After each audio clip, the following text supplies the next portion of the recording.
Dari Bu Marlini. Ya, Assalamualaikum, Cibitung hadir. Mau tanya Bu Rini, gimana cara kita ngajak calmit ke seminar biar pada mau ikut ke seminar?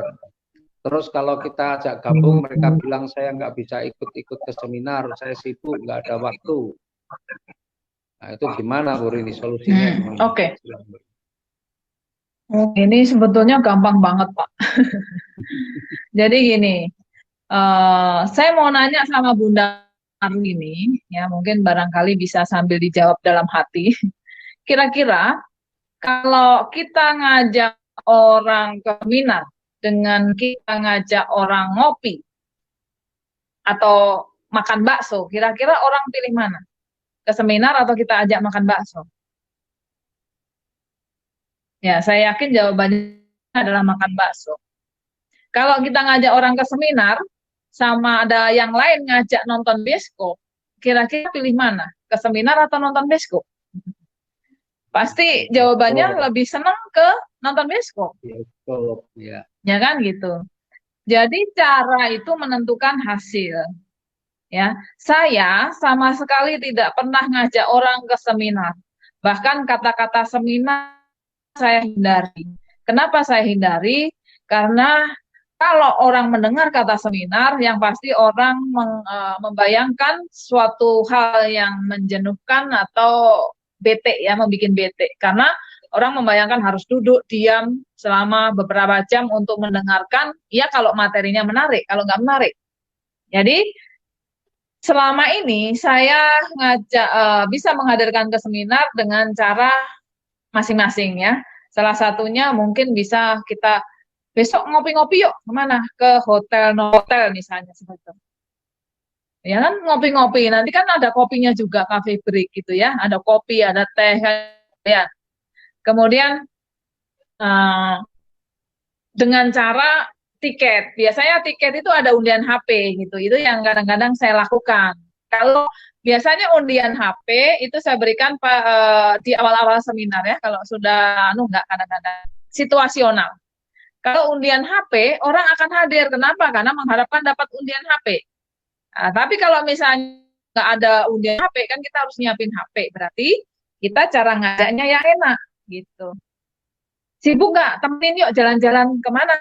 Wis, pokoknya ngikut aja. Nanti setelah jalan kita langsung ke tempat acara aja bawa ke situ, temenin gitu ya. Atau kalau misalnya kita ngajak temen, ya misalnya keluarga atau tetangga atau misalnya Bu gimana sih caranya ngajak polisi gitu kan. Wah ini lebih gampang lagi sebetulnya. Misalnya kita mau ngajak polisi ya uh, ada om atau saudara atau ponakan polisi, kita bilang gini, om saya ini mau ikut bisnis om tapi takut ditipu, saya bakal keluar uang puluhan juta misalnya tapi takut ditipu, bisa nggak minta tolong om temenin saya besok. Besok akan dijelaskan di sana. Saya perlu pendapat Om, karena saya nggak percaya sama orang Hmm. lain. Saya cuma percaya sama Om. Hmm. Besok saya jemput ya Om jam sekian gitu. Jadi atau misalnya teman bilangnya gini, anu besok bisa nggak temenin aku? Aku nih mau ikut bisnis, bakal keluar uang puluhan juta, tapi takut ditipu. Aku perlu pendapatmu. Aku nggak percaya orang lain. Kamu kan sahabatku, orang yang paling dipercaya, orang yang paling dekat sama aku. Besok temenin ya. Hmm. Jadi karena di bisnis ini yang penting tuh orang dengerin Pak, nggak, yang penting dengerin presentasi itu jadi. Tapi kalau orang yang kita cerita-ceritain aja itu kadang-kadang ya beda sih. Karena apa? Di presentasi kita bisa melihatkan bukti-bukti, cara kerja bisnis ini, ada tanya jawab dan lain sebagainya. Jadi itu lebih mudah. Mungkin itu. Kemudian eh, ya kan alasannya sibuk, nggak ada waktu. Karena diajak seminar, dong saya juga ogah kalau siapa yang mau diajak ke seminar? Nggak ada, Pak. Gitu. Ya. Iya, Kadang-kadang mungkin apalagi Pak Haris ada pengalaman?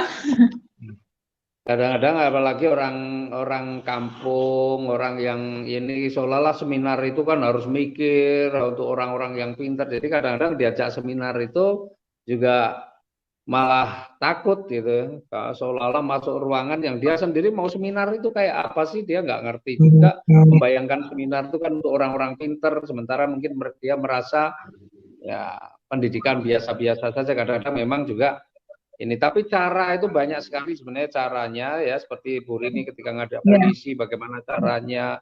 Ya banyak sekali caranya. Maka teman-teman kalau mengundang itu ya sambil belajar lah, nyoba-nyoba berbagai cara. Nanti akan ketemu sendiri cara paling enak, cara paling efektif untuk menghadirkan orang. Itu ya, jangan gayanya sama terus gitu. Oke. Nah, ini karena ini masih kayaknya banyak yang bertanya juga nih. Ya, ini ada lagi. Ini dari Pak Iwan ya. Ini ada satu lagi. Ini menguntungkan, oh ini MLM nih, bicara MLM ya.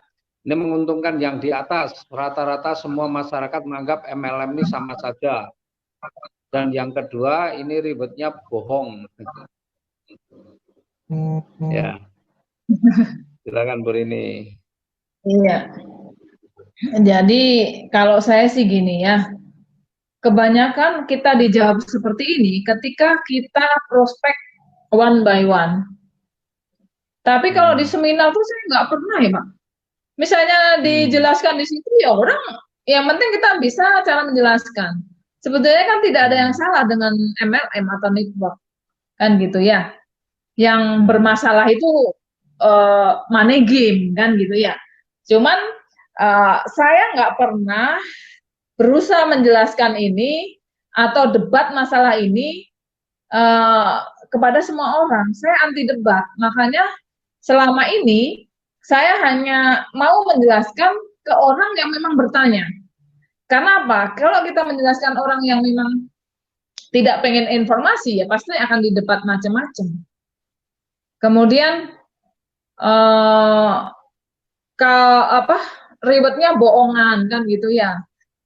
Selama saya jalankan bisnis ini dan presentasi, nggak pernah ada yang ngomong seperti ini, kan gitu ya. Karena apalagi sekarang saya seminar kalau mobilnya jajar-jajar Pak di depan. Kalau seminar saya kan mobilnya memang saya suruh bawa semua, mitra-mitra yang dapat mobil kan saya suruh bawa ke seminar, kan gitu ya. Nah, ini yang kita lakukan. Jadi kalau ngomongin, oh ini menganggap MLM, tapi setelah hadir seminar tuh, walaupun menganggap MLM jelek itu, tapi ya pada gabung kalau sudah seminar. Jadi kalau menurut saya, kalau saktinya seminar, ya ke seminar aja lah, nggak sok jagoan menjelaskan. Ya karena apa? Jujur saja, mitra saya yang pinter-pinter malah pertumbuhannya lambat.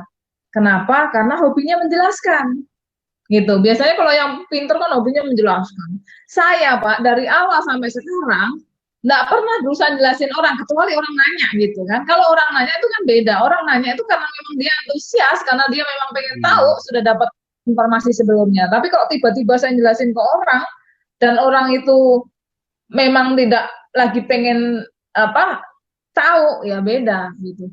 Jadi yang saya ajarkan ke mitra-mitra saya cuma satu, hadir dan menghadirkan di presentasi saya. Udah selesai titik. Atau sekalian buat presentasi. Kenapa? Kalau menjelaskan di presentasi langsung, ya seperti yang saya lakukan, walaupun dia sendiri nggak dapat mobil, dia nggak akan dibilangin kamu dapat apa, nggak akan digituin Pak. Karena apa? Di video itu sudah dijelaskan, ini loh orang-orang yang dapat mobilnya. Gitu. Ini ribetnya bohong. Oh, ribetnya bohong. Kalau ada yang bilang ini ribetnya bohong, tak beliin tiket, tak bawa ke Bandung sekalian biar ngeliatan gitu ya. Ini yang saya lakukan seperti itu. Bohong ya udah ikut aja gitu kan.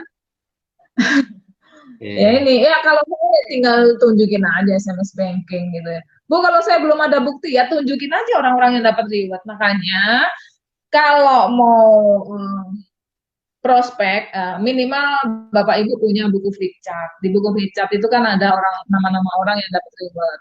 Atau paling tidak tahulah siapa yang dapat reward di situ. Kan kalau di saya di Kalimantan kan jelas yang dapat reward ini kan gitu ya. Ajak aja ke rumahnya beneran ada mobilnya apa enggak kan. Kalau ke rumah saya juga nangkring mobilnya kan gitu ya. Video-video banyak. Nah, kalau masih nggak percaya rewardnya bohong, suruh buka di YouTube, di internet, kan keterbukaan informasi. Justru kan saya kalau lagi males, Pak, saya suruh buka internet itu. Dan di situ banyak juga. Gitu. Kan kalau bohong juga ketahuan bohong gitu. Mungkin Ya, itu Bapak, mungkin Bapak bisa menambahkan. ya. Jadi, oh ya, yang tadi ya, yang bagaimana menghadirkan orang ke seminar sulit, alasannya sibuk, ya sebenarnya ada sih seminar di, kalau nggak seminar yang offline, seminar online-nya juga ada, melalui WA juga bisa, ini Ya, juga, atau seminar di Facebook juga ada. Jadi kalau alasannya nggak bisa, nggak ada waktu untuk datang, ya sudah bisa juga masuk di seminar-seminar yang online ya, via WA, via Facebook juga banyak. Jadi sekarang sudah nggak ada alasan lagi lah kalau cuma untuk menghadirkan orang ke seminar, mau seminar online, offline nggak bisa ya online ya. Dan ini faktanya juga seminar online juga pertumbuhannya luar biasa ya. Tetap aja ada closing-closing juga ya, dan justru bisa menjangkau orang-orang di mana-mana juga bisa menjangkau. iya Nggak betul. perlu nunggu jadwal-jadwal, misalnya kita punya mitra yang jauh di luar daerah, ya nggak perlu nunggu jadwal ada seminar di sana kapan, ya masukin aja seminar grup WA, insya Allah juga sudah bisa mendapatkan penjelasannya, tinggal nanti follow up-nya. Oke, kemudian ya kalau menganggap masyarakat menganggap ini MLM sama saja, berarti dia nggak ngerti bisnis MLM, kan gitu aja kan. Karena bisnis MLM itu bukan bisnis, MLM itu sistem pemasaran. Sistem pemasaran ada tiga kan, ada konvensional, ya ada dua, ada konvensional dan ada jaringan atau network. Ya, yang sistem network ada dua, franchise sama MLM. Jadi MLM itu bukan bisnis, MLM itu sistem pemasaran. Nah, kalau sistem pemasaran ya pasti kemudian ada ribet-ribet ya, antar perusahaan pasti berbeda-beda dong. Ya seperti orang bekerja di perusahaan A dengan perusahaan B bisa jadi lulusannya sama, pendidikannya sama, tapi hasilnya atau gajinya bisa berbeda. Jadi kalau orang yang ngomong MLM sama saja, berarti dia nggak memahami bisnis MLM. Ya kalau bilang ribetnya bohong, ya tunjukin aja yang udah dapat ribet. Apalagi sekarang sudah banyak sekali, maka teman-teman ya perlu kenal, tahu ya dengan mereka-mereka private. Misalnya nggak percaya ya, ya udah kalau kamu ini mungkin diajak ke rumahnya atau mungkin boleh dengan telepon kan juga nggak masalah dengan leader-leader yang sudah dapat rewardnya.